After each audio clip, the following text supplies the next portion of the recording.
ব্রিটিশরা যখন ভারতে শাসন করত তখন তাদের কর্মকর্তাদের রাখবার জন্য বিভিন্ন বাংলো তৈরি করা হতো। আর ওই বাংলোগুলোতে খাবারের তেমন ব্যবস্থা করা থাকতো না। স্থানীয় রাঁধুনিরা ওই সব কর্মকর্তাদের জন্য চিকেন দিয়ে একটা দারুণ পদ তৈরি করতেন। আজ সেই পদটার কথাই বলবো। চিকেন ডাক বাংলোর কথা তো তোমরা অনেক শুনেছ। আসলে চিকেন ডাক বাংলো প্রসিদ্ধি পেয়েছিল ওই বাংলোগুলোর থেকেই, স্থানীয় রাঁধুনিদের মাধ্যমে। একে তো খাবারের যোগান থাকতো না, তার উপরে দেশি মুরগির ডিমও সঙ্গে থাকতো।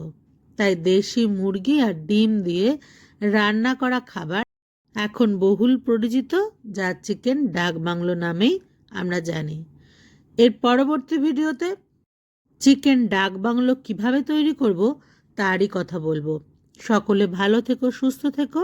দেখা হবে নতুন কোনো ভিডিওতে। টাটা।